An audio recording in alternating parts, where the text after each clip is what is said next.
to keep you alive. Roger, when I met him first, told me that I'll ensure nobody recycles their presentation. I didn't understand. 4 days before the presentation, last Thursday, I got this topic, closing the loop of BioAg. I read it and I closed my mobile and because I didn't understand anything.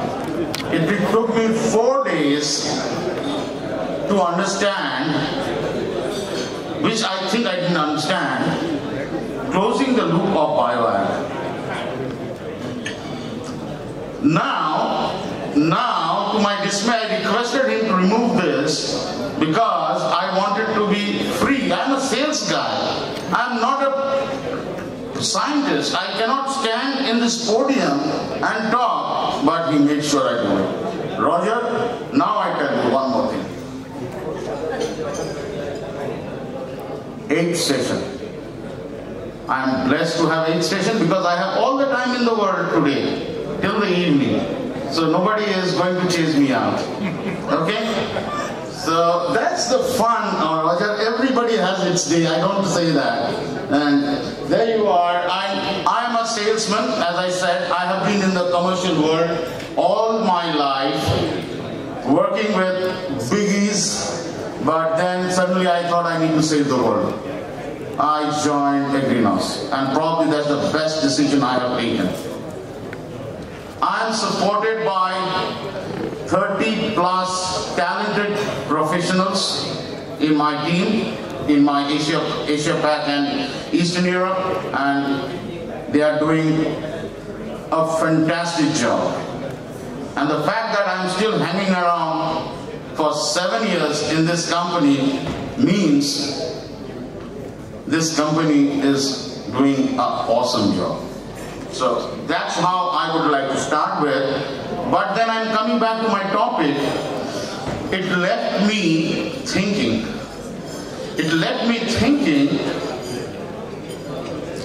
And when a salesman thinks, I don't want to be an oxymoron, a salesman thinking salesman, the only guru available in today's world is Google.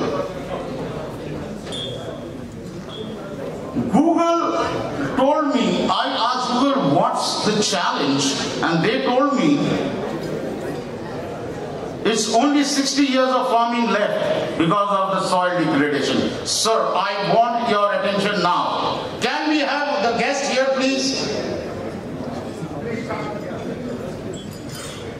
It's extremely serious, and if you understand, and this what from where everybody has a smartphone, everybody has Google, please type in 60 years of agriculture and see what it comes in.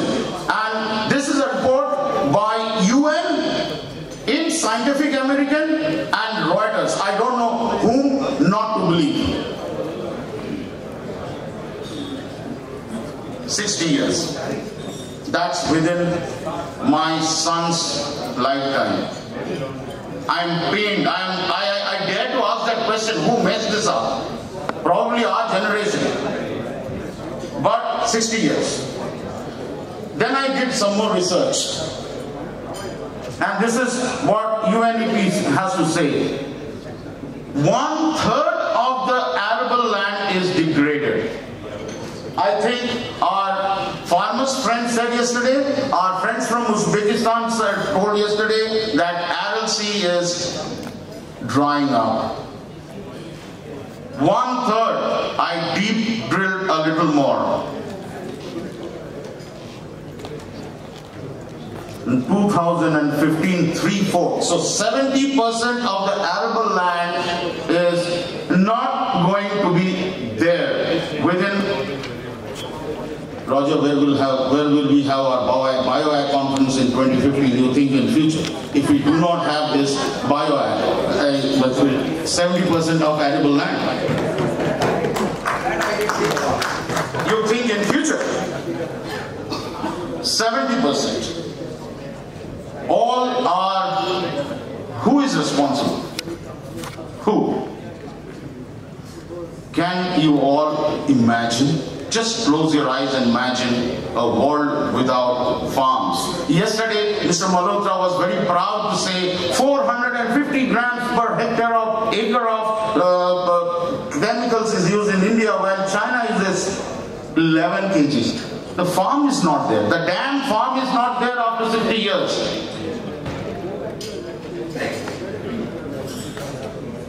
And this resonates with Mitti Ka Muskurahat. Everybody knows this. But somewhere we are trying to put it behind the carpet and not acknowledge. So I felt very serious. I was very, very disturbed. Then I started looking at, there must be other problems too. 2015, 7 billion people. Documented, everybody knows it, and everybody speaks about somewhere between 10 to 12, 11 billion people by 2050, 30 years. So what essentially we are telling? We are increasing 4 billion population in next 35 years. 4 billion. I don't know how many zeros there are.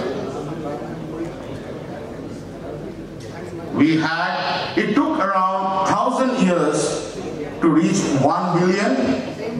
It took another 100 years to grow to 2.5 billion. And it took just 60 more years to become 7 billion. And at this rate, where we are growing 1 billion population per 12 years. Wow. Wow. How much, the next question that came to my mind, how much land? I am thinking as a commercial guy, and I am not scientist.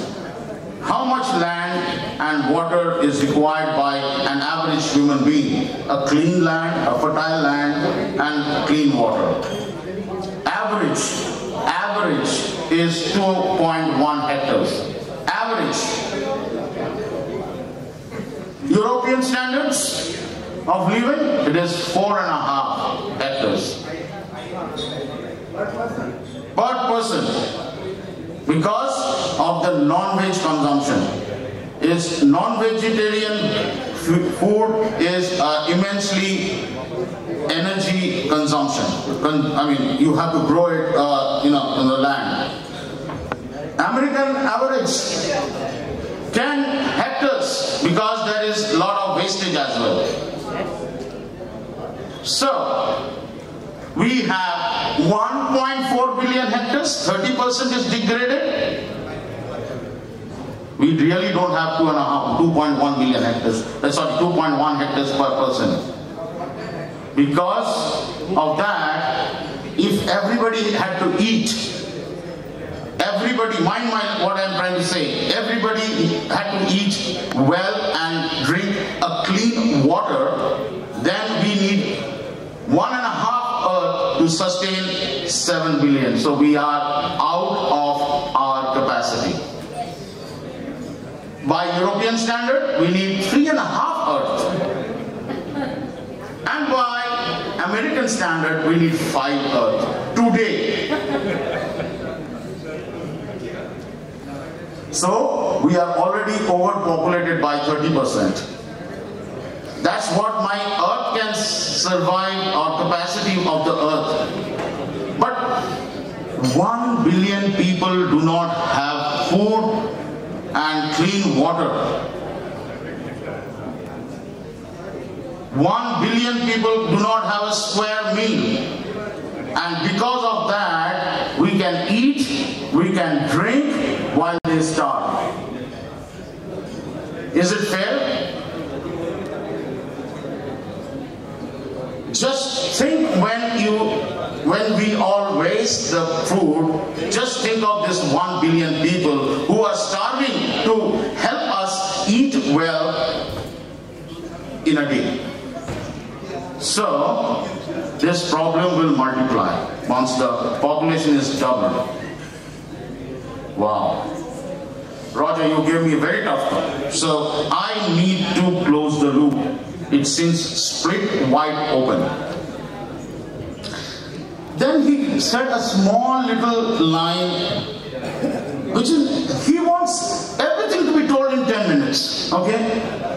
So he added a small little line of growers, men and women. And then again I tried to start to search. And this is what, everything is there, don't worry. We saw the grower, fate of the grower, and they are not well. And we heard them yesterday as well, okay? No matter what they say. If they don't believe us, if they don't believe in our products, it's because we have thugged them. They are very simple people. So the Google again came out with this. This question cannot be answered in any empirical, rigorous way because the conceptual ambiguities. I didn't understand. So I went and asked Google what's happening in India. They say, you know, 84% of the women in India in the rural area is dependent on agriculture. Wow! Where is the gender inequality? So we are gender biased to the woman in India. Proud of it. Let's go drill deep. 2012, India became the fourth largest agricultural country. But today we are the second largest arable area, by the way. And 84% of our rural livelihood are dependent on women. And they take up 33% of the cultivators and 47% of the laborers. Oh, then I went a little bit. We call Bharat Mata. We call our country mother. We call our land mother. Correct? So, in Indian context, we really understood the importance of our land. She takes care of our product. I'm not over now. Okay. I thought he will not be excited enough to be standing up in next 30 minutes. Anyway. So, we are working with a population where there is a urbanization, rapid urbanization, where there is a migration from the from the rural area to the urban area, and that's basically the men. So what we have, we need to have a little bit, we have a gender gap. It's not a gender gap, but we need to have more of a woman empowerment. We need a training for the agricultural based women in India. They need to be, because they are looking after their home, they are looking after their child, they have to look after their everything, and even probably other social responsibilities. So they are in a paucity of time.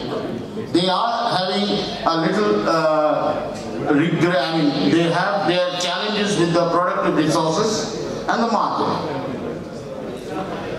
In this endeavor, I would like to, this is the only slide I have on Agrinos, Roger, because when I received my presentation, it was written, don't make a sales pitch, and that made a salesman's job even more worse. So this is the only Agrinos presentation. We have been extremely proud to be associated with Smart Village, led by Berkeley, and there we are working on 40 mandals, or district towns, and we see the empowerment happening. The women are being trained. The women are being in tailoring, in all sorts of stuff. Now, my consumer, organic. Wow.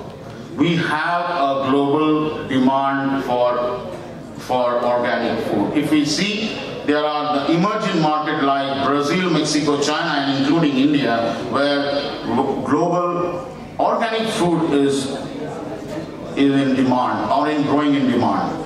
And this slide tells me the reason also, or the result. If we see on the top of the loop, probably the crop protection chemicals and the conventional fertilizers have matured. And you have a whole bunch of biologicals, from ag bio to bionematicide, from introduction to growth stage. This can only happen because there is a tacit demand in the market. We acknowledge that biological organic food is the need of the day. So, the main challenge still remains the growing population and degradation of the land. The solution? Easy. Just double the productivity and conserve the natural resource. How? We have depleted it and now you are saying conserve it. So we need to think out of the box. Or disruptive technology or something really different. That's biological world. So we have to improve our current technologies significantly. This is where I call for sustainable intensive agriculture or making the green revolution even greener. Again, I am not against ag or ag chemicals. We are also talking about here how we want to have a synergistic relationship, if you can see the yellow slide. But agricultural biologicals will become the technological breakthrough and that becomes the mainstay of agriculture. Now, we have a lot of, last 1.5 days or 2 days, Roger, I personally think we have the solution here. We all have the solution here. Only somebody had to put it in a matrix and form the biological team and not the competitor, as somebody mentioned.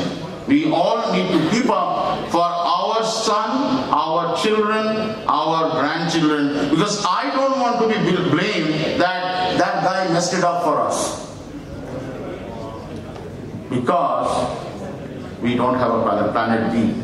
We have to live here. Thank you.